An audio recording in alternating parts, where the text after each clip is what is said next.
de esa índole. Pero lo más importante, donde nosotros ponemos mucha atención a esto, es el aspecto reglamento. Los reglamentos se deben de cumplir al pie de la letra. Para esto hay una serie de reglamentaciones que nos corresponde a nosotros verificar. Muy bien. Randy, en el aspecto, por ejemplo, dimensional de los vehículos, es decir, la altura, ancho, etcétera, ¿existen especificaciones específicas? Sí, hay especificaciones, como tú dices aquí en el libro que es la Biblia de la Fórmula 1, tanto para el comité organizador en todos los aspectos de un evento, como la cuestión técnica, que es lo principal.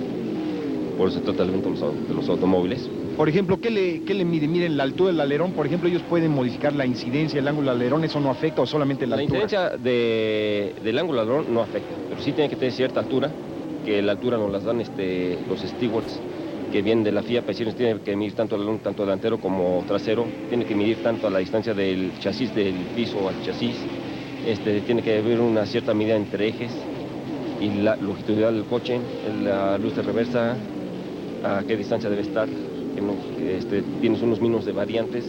Los espejos tienen que estar, por ejemplo, a 65 centímetros de altura del piso. Precisamente lo de los espejos, Randy, perdón que te interrumpa, fue objeto de una controversia muy grande. Había pilotos que se quejaban de que no iban a poder ver o les quedaban muy bajos o muy altos. ¿Es cierto esto? ¿Finalmente se revocó esa orden o sigue siendo la norma con la que iniciamos la temporada? Sigue siendo la norma con que se inició la temporada de 65 centímetros. Ahora, Freddy, te iba yo a comentar, mira, ahí estamos observando justamente, están trayendo uno de los automóviles Lotus a ser verificado. ¿En qué consiste la maniobra que van a hacer en este momento? Bueno, ellos van a proceder al pesaje del automóvil, porque normalmente después de cada carrera llevan ciertas reparaciones, ciertos cambiecitos, y ellos siempre andan al límite en el peso. Tú sabes que aquí en los coches el peso es muy importante para poder desarrollar un buen papel, tanto en su totalidad de peso como en su distribución. Entonces ellos ahorita proceden a cumplir, a pesar para el automóvil, para que estén dentro del reglamento del peso mínimo. Es una báscula electrónica, por lo que podemos observar. ¿En qué consiste su funcionamiento? Es una báscula electrónica. El funcionamiento de esta pues es independientemente en cada rueda.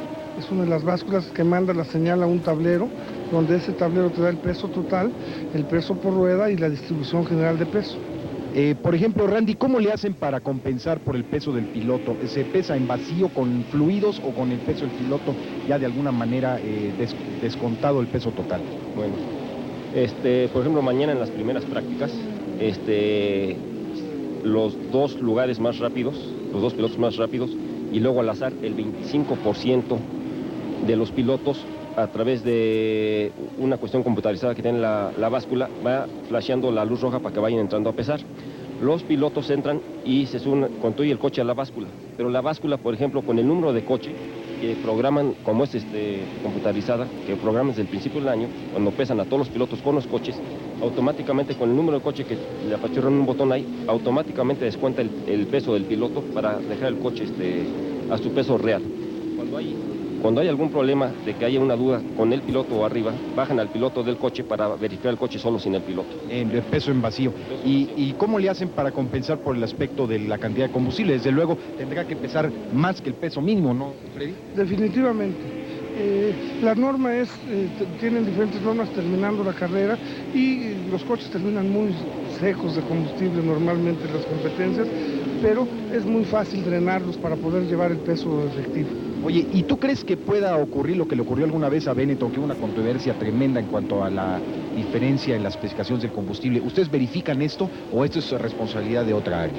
Nosotros verificamos bajo instrucciones de la FIA, te repito, pero sí definitivamente la resolución es responsabilidad de otra área, que son de ellos mismos, de la Federación Internacional del Automóvil. Una especie de laboratorio de control de calidad. Bueno, pues tiene mucho trabajo.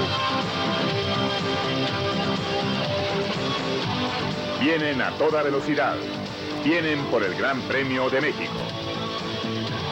No se pierde. Un Eurobrum que de trámite estaba ahí, el Colony, y yo creo que de alguna manera el Ocela prometía muchísimo. Y el Life, la decepción en la Fórmula 1. Es una lástima que Life tenga los problemas que tiene, pero como Bruno Giacomelli comentaba, ellos al no poder entrenar tienen que utilizar las carreras Pati y Alejandro a las que van como precisamente el campo de entrenamiento. De hecho, el dueño de Life, el señor Vitra, como nos decía Bruno Giacomelli, ni siquiera vino para esta sesión, para este gran premio, porque tuvo que quedarse para atender sus negocios. Y aquí estamos ya en la precalificación, la cual se llevó a cabo en una pista mojada. No había lluvia, señores, porque no llovió. Simple y sencillamente estaba mojada la pista y en una hora estaba ya seca. Los automóviles salieron en un principio con llantas mojadas y después veremos cómo poco a poco cada uno de los coches fue cambiando a slicks, Alejandro. Efectivamente, Pati, 9 pilotos buscando 4 lugares para tener oportunidad en la primera calificación oficial para formar la parrilla previa al Gran Premio de México. Gruyar, Bernard, Moreno, Suzuki, Dalmas, Tarquini, Gachot, Langes y Giacomelli estuvieron precisamente en esta precalificación. Por cierto que Roberto Moreno, el brasileño del auto 33 de Eurobrun, fue el piloto que más vueltas dio en esta precalificación de 1 hora de 8 a 9 de la mañana. Mientras que su coequipero Claudio Langes permanecía en la barrera de pits. Y aquí estamos viendo un trompo tempranero, un trompo precisamente por el agua que había en la pista, pero como le estábamos diciendo, Claudio Langes permanecía en la barrera de pits. Qué peligroso está ese coche realmente ahí. Es precisamente Oliver Gruyard quien a final de cuentas fue el número 1 en la precalificación con una vuelta magistral. Por un momento pensamos que por fin Yannick Dalmas y Gabriele Tarquini iban a poder preclasificar porque estaban al tope de las listas, al tope de la lista en el momento en que la pista todavía estaba húmeda. Se empezó a secar con una gran rapidez y los pilotos a los 15 minutos de estar en la pista ya estaban poniendo llantas para seco. Se siguió secando la pista y empezaron entonces a cambiar las cosas. Y así como tuvimos arriba en determinado momento a Dalmas y a Tarquini, de repente empezaron Eric Bernard y Aguri Suzuki. Aguri Suzuki fue el que se mantuvo en la punta de la calificación, o más bien de la clasificación, de la precalificación, la mayor parte del tiempo. Y lo que nos sorprendió agradablemente, Gui, es que Bertrand Gachot en el Colony, cuando menos pudo andar en las curvas a la misma velocidad que sus contrincantes, pero ya en las rectas definitivamente el motor no tiene la potencia para responder. Y ahí ustedes estuvieron observando algunas escenas de este automóvil, el Colony Subaru, pero la sorpresa fue desde luego la de los pilotos de la Rus, que se comportaron muy bien en la pista. Yo creo que entre Bertrand, lo que es Eric Bernard y Suzuki, que precisamente tuvo un incidente el cual pues lo puso en un predicamento porque pudo haber sido muy grave, se despistó justo a la salida de los pits. Exactamente, él cometió para nuestro gusto un error grave, porque el salir de la peraltada en la parte central o en la parte interior, como lo hizo Kenny Atchison en el Mercedes el año pasado, prueba ser costoso. Y Aguri Suzuki, quien sale dolido de su automóvil, inmediatamente se recuperó después de ser revisado por los médicos en la pista y se fue corriendo a tratar de salir una vez más, pero sin embargo ya no lo dejaron, primero por tiempo y después pues porque ya no había necesidad, puesto que estaba preclasificado. Aquí tienen ustedes, empieza a perder el control del automóvil y hagan de cuenta que se va a meter a los pits. En ese momento se estrella afortunadamente con la esquina trasera izquierda del automóvil y ahí se detiene. No quisiésemos pensar, vean ustedes, sale muy en la parte en medio, toca el agua como él lo comentaba, pierde el control del automóvil y vean ustedes nada más el golpe. No quisiésemos imaginar, como les decía, si un piloto en ese momento hubiese arrancado y estuviese saliendo de los pits, hubiese sido un terrible accidente. Un accidente gravísimo, y de ahí se reincorporó el piloto Aguri Suzuki para tomar su automóvil de repuesto, y con eso en la última vuelta colocó él precisamente un crono que le permitió estar dentro de la carrera. Pero la sorpresa fue la calificación verdaderamente excepcional de Olivier Gruyard, que esperando los últimos 3 minutos de la preclasificación salió, buscó una vuelta limpia y con eso colocó el cronómetro en 1 minuto 25 segundos 828 milésimas para ser el más rápido en la preclasificación. Este piloto de la escudería Osella estableció este mejor tiempo de esta precalificación en la vuelta 20 y con ello ganaba su pase para la calificación que se llevaría a cabo más tarde, Alejandro. Solamente 4 pilotos lograron la precalificación y su calificación, la primera oficial. Oliver Gruyard de Francia en Osella, después Eric Bernard, que estuvieron intercambiando las posiciones precisamente para tener el giro más rápido. Él es del equipo Larus. Y después el auto 33 de Roberto Moreno de Brasil en un Eurobrun, y luego Aguro Suzuki de Japón en un Larus. La diferencia en los tiempos no fue muy larga, no fue mucho, y sin embargo sí se pudo apreciar una carrera excepcional entre estos 9 pilotos. Ahí tenemos el momento en que terminaba la precalificación. Una vuelta antes, Olivier Goyard, quien se encontraba como sexto más rápido, esto es fuera de la precalificación, sale y, como comentábamos, hace una vuelta magistral y se coloca a la cabeza de los precalificadores. Desafortunadamente, esto no significa estar en el... Aquí después de las primeras prácticas de este viernes por la mañana, donde el piloto Aguru Suzuki sufrió un accidente en la precalificación. Aguri, could you tell us what happened today in the morning? So I don't know. So suddenly just spin on the straight. So the beginning I use lane tires. So my car is very good, very good. So handling and braking, everything okay. So I put on the slick tires, a little bit coming dry. Suction is a little bit coming dry. So I start fast lap. So very slow lap, but on the straight the car suddenly just make a spin and crash. Are you hurt? Yes, I'm lucky. I'm no problem. And soon come back pit, and I have a spare car. So my spare car is very nice. So now you have to settle your spare car? Yeah. Yes. Okay. But we don't have so less spare. We don't have less spare cars. So only 3 cars. 1 car crash. Only 2 cars. Me and Eric Bernal. Le preguntamos al señor Suzuki que qué fue lo que le sucedió hoy en la mañana y nos dice que no sabe realmente qué le sucedió, que de repente el coche solamente giró y chocó. Él nos dice que salió en un principio con llantas para mojado porque la pista estaba muy mojada a pesar de que no llovía, que momentos después él entró a cambiar a pits ya que la pista estaba un poco más seca para entrar y poner slicks, que fue entonces cuando salió a la pista y estaba haciendo buenos tiempos y él sintió como el coche se le iba completamente y empezaba a girar y se trompeaba. A Uguri lo vimos bajarse del automóvil que con una dolencia en la pierna, pero dice que realmente no le sucedió nada, que lo único que le interesaba era venir inmediatamente a tomar su spare para poder hacer tiempos. Aguri, now what do you expect for the next qualifications? So I don't know. So after practice, a little bit make setting. Maybe after qualifying, so maybe okay. Le preguntamos que qué piensa hacer en las siguientes prácticas y nos dice que tiene que ver primero qué setting se le va a hacer al automóvil para que entonces nos pueda decir. How do you feel the quick turn on the wet? So I think so. Circuit is very so slippery, so very difficult. So rain condition, I think. Le preguntamos qué opina de la peraltada en el mojado y nos dice que sí duda en su respuesta y nos dice que sí la siente resbalosa y que sí es una curva peligrosa. Aguri, thank you very much and we wish you the best for the next qualifications. Thank you very much. Thank you. Bye. Gracias. Triunfo la escudería Marlboro McLaren, lista para ganar. Gran Premio de México. Junio 22, 23 y 24, Autódromo Hermanos Rodríguez. Fórmula 1 Marlboro, supremacía mundial en automovilismo. Y aquí vimos verdaderamente volar algunos pilotos, vimos algunas vueltas, las acompañamos. Senna tuvo problemas desde los calentamientos en las prácticas no calificadas.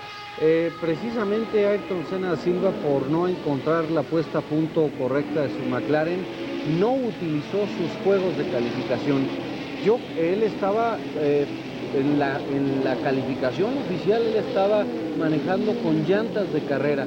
Solamente utilizó un juego de llantas de calificación y lo echó a perder muy pronto. Inclusive se notó que estuvo a punto de perder el control y después, al haber echado a perder su vuelta, anduvo un poco despacio y se metió a los pits. Comentábamos, Marco, que tuvimos la suerte de estar en el pit de McLaren viendo lo que le sucedía a Senna porque entraba y salía a pits, pero permanecía largos tiempos en pits, entonces estuvimos averiguando con la gente de McLaren y averiguamos que le estaban cambiando de resortes continuos. Senna no pudo poner su coche a punto como él le hubiera gustado y de hecho vemos como su McLaren, Marco, se le va de la parte de atrás. Senna no logró poner el coche a punto y no logró hacer el tiempo más rápido el día de hoy, pero eso no quiere decir que esté dicha la historia con Ayrton Senna porque él es un hombre de sorpresa. El problema lo representaría el hecho de que mañana pudiese llover en la calificación y entonces se repetiría, aunque con dos otros protagonistas en el segundo y el tercer lugar, se repetiría la posición de Ayrton Senna y Gerhard Berger del primer Gran Premio de la temporada en Phoenix. Gerhard Berger en la primera posición de salida y Ayrton Senna Silva en la cuarta, algo que no es normal. Pero estamos viendo en estos momentos en nuestras pantallas a Pierluigi Martini, quien junto con Jan Alesi durante mucho tiempo en la calificación oficial se encontraron al tope de la lista. Esto es, que eran los más rápidos de todos, y esto sí que era una verdadera sorpresa, sobre todo con Alesi. Martini ya sabemos que ha corrido muy bien desde principio de año, pero para Jan Alesi era su debut en el Autódromo de los Hermanos Rodríguez, y andar al tope de la clasificación es de veras un gran logro. Y esto tiene una razón de ser. Cuando vemos allí un pequeño incidente de uno de los Arrows, decíamos, estos automóviles, tanto el Brabham como el Tyrrell, como el Minardi, están utilizando llantas que no están utilizando los equipos de primera línea. Y eso les está dando una ventaja muy clara en la calificación. Sabemos que su durabilidad se puede cuestionar en la carrera, sin embargo, ahí están los resultados de una buena llanta de calificación. Yo creo, Alejandro, por lo pronto, Prost, yo creo que está esperando, está a la casa. Su automóvil tiene mucha potencia, es simplemente encontrar el ajuste apropiado, porque Prost lo estuvo haciendo muy bien esta tarde, aunque sus tiempos no lo reflejan así. Como lo hemos conocido ya hace muchos años, el gran maestro, con mucho talento, con frialdad, poco a poco va haciendo las cosas, pero con un plan positivo totalmente. Vamos a seguir a Alain Prost en lo que es precisamente esta vuelta calificada para él. Recordando un poquito que Pierluigi Martini mantuvo un estándar perfecto nivelado entre lo que fue la práctica libre y la práctica calificada. La práctica libre logró un cuarto mejor tiempo y en la calificada logró un quinto mejor tiempo. Significa que se mantuvo a un estándar bastante considerable y muy bueno, que eso es muy importante. Desafortunadamente Alain Prost tuvo problemas con su motor, él no estaba nada contento y llegó el momento en que se tuvo que quedar a la vera del camino porque la unidad B12 de Ferrari ya no le respondió y quedó fuera de la calificación en ese momento. Sin embargo, y afortunadamente para él, porque si llueve mañana, la parrilla es como quedaron los tiempos hoy, está en la 10ª posición, aunque con un tiempo de 1 minuto 19 segundos y 378 milésimas que parecía ya nadie iba a poder romper. Aquí está precisamente el momento en que Prost se queda a la vera del camino, ya no puede seguir, ahí se queda y se queda en el 10º lugar, que lo pondría en ese lugar en la parrilla si es que lloviese mañana. David Brabham, en el auto que lleva el nombre de la familia, también estaba tratando de calificar y por el momento se encuentra dentro de la competencia y afortunadamente por ahí de la mitad de la parrilla. Hablando de los Brabham, Patti, allí lo que es muy significativo es el papel que está desempeñando el italiano Stefano Modena, que la verdad, decíamos, con un 6º sitio en la calificación definitiva del día viernes, eso lo está poniendo con muy buenas posibilidades de calificar mejor ya para la parrilla definitiva del día. Efectivamente, Stefano Modena se coloca en la 6ª posición, mientras que David Brabham se coloca en la 17ª posición de la parrilla de salida. Recordemos que David Brabham es hijo del legendario Jeff Brabham, quien fundó hace muchos años este equipo que ahora sufre de graves problemas económicos. Y había una cosa muy interesante, teníamos a Pierluigi Martini a la cabeza de la lista, después Jan Alesi y después Stefano Modena. Se queda atrás Martini, se queda atrás Alesi y sube de repente Riccardo Patrese haciendo una vuelta magistral. Cuando Riccardo Patrese parecía se quedaba como primer lugar en la parrilla provisional de salida, llega el piloto Nigel Mansell y lo desplaza. La parrilla llega Gerhard Berger, le dice, como se dice vulgarmente, quítate que ahí te voy, y hace la vuelta más rápida. Sí, uno de los AGS, qué lástima, porque es un equipo que tiene los recursos económicos, simplemente no las tiene consigo. Yo creo que el punto peor de su historia, pues Gabriele Tarquini es un piloto excelente. El accidente de Strait les quitó la mística, la inspiración a ese equipo. Y Gabriele Tarquini estuvo también al tope de la lista al inicio de la precalificación. Sin embargo, esto pues desafortunadamente habla muy mal del chasis. Esto, mientras más se fue secando la pista, peor estuvo el AGS. De hecho, vimos batallando muchísimo a su equipo, como aquí lo estamos viendo, para tratar de poner a punto su coche en esta hora que se les da a estos equipos. Solamente una hora tienen para poner a punto el coche y dar lo máximo de ellos. Mientras aquí vemos como Aguri Suzuki está viendo las pantallas. Estas pantallas, amigos, es donde ellos pueden ver lo que está sucediendo. Y aquí tenemos precisamente a Claudio Langes, quien estábamos comentando, permaneció mucho tiempo en la barrera de pits porque no, su equipo también sufre de problemas económicos y tuvo que ver por largo rato, por falta de llantas de lluvia, dio un rato a su compañero de equipo dar vueltas. Después sí logró salir Claudio Langes, pero no logró hacer un buen tiempo para lograr la precalificación. Uno de mis equipos favoritos, desde luego, es el Osela, y con Grullar, mis respetos, porque es un equipo que con pocos recursos ha demostrado que puede tener una efectividad tremenda. Es un piloto extraordinario en la lluvia, tiene unas facultades extraordinarias también, porque Olivier Grullar no se le puede descontar, inclusive se le ha invitado ya a correr otras categorías muy competitivas, como son las categorías de Sport Club. Así es, bueno, pues él desde luego tiene un lugar en el automovilismo internacional, y aquí vemos a Yannick Dalmas, quien desafortunadamente no pudo calificar, como lo hicieron, precalificar como lo hicieron Eric Bernard, Aguri Suzuki, Oliver Grullar y afortunadamente Roberto Moreno, quien pues le pone un muy mal ejemplo, un ejemplo muy difícil a seguir a Claudio Langes, pero como comentabas, Pati, el problema más grave del equipo Eurobrun es la falta de recursos financieros para poder probar los coches y, bueno, para poder tener neumáticos. Pero yo creo que si hay un fracaso rotundo, es el del Life. Experimentaron con algo demasiado novedoso y la verdad es que no le está dando ningunos resultados y tendrán que buscar una fuente de poder más confiable. Pero lo chistoso del asunto es que lo que pasó es que le falló la batería.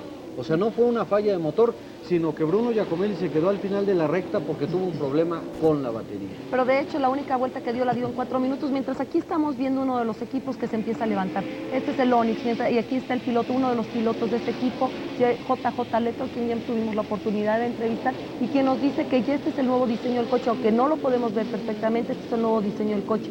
Y aquí, Marco, están haciendo, este es Gregor Foytek, hijo de uno de los dueños precisamente de quien es su patrocinador, y pasó a tomar el lugar de Stefan Johansson, como lo hemos mencionado tantas veces. Y este es Emanuel Pirro, de otra de la escudería Dallara. Dallara, que es otro equipo italiano que está presente, Alejandro, que está tratando de volver por sus fueros. En algún momento el Dallara, ¿se acuerdan? Con Alex Caffi tuvo su mejor momento, Alex Caffi, que ahora se fue a Larrows. Alejandro. Indiscutiblemente que sí, aquí estamos viendo ya lo que es la escudería Lotus y los movimientos que existen en los pits. Esto es importante, vea usted cómo se encuentra el automóvil en estos momentos cuando se está probando todo. Jan Alesi con el número 4, recuerde usted, de la escudería Tyrrell, que es uno de los caballos negros para el Gran Premio de México, indiscutiblemente, que no tuvo la fortuna en Canadá, allá en el circuito de Montreal, de hacer un papel extraordinario después del accidente que sufrió al encharcarse. Sin embargo, Jan Alesi para México es uno de los grandes favoritos en tener, lógicamente, un buen premio. Y Nannini, Alejandro Nannini, o Alessandro Nannini, como se le puede dar en su nombre original, también está pendiente de todo. Y el otro japonés, aquí está Nakajima, que precisamente también pretende tener una buena actuación en México, que no la ha tenido en premios anteriores porque no ha contado con todo lo necesario. Sin embargo, los accidentes también han sido uno de sus peores adversarios en el circuito. Y Alan Prost, el tricampeón del mundo. Es increíble, Marco, cómo se van acondicionando los pilotos, sus trajes contra fuego. Sin embargo, fíjate que se veían muy tranquilos los pilotos de McLaren. Yo creo que el hecho de que Gerhard Berger hubiera calificado también es simplemente una repetición general de lo que le ocurrió en Canadá. Y eso está diciendo mucho de este piloto cuando ya parece ser que sí cabe dentro de su automóvil. Así es. Y bueno, pues en el recorrido de los pits hubo oportunidad de ver precisamente cuando estos pilotos se estaban preparando para salir a la calificación. Una calificación en la que desafortunadamente por el momento están fuera 4 pilotos, entre los que no se encuentran los precalificadores. Esa es una de las cosas más interesantes. Están Alex Caffi, Mauricio Gugelmin, Iván Capelli y Andrea de Cesaris fuera.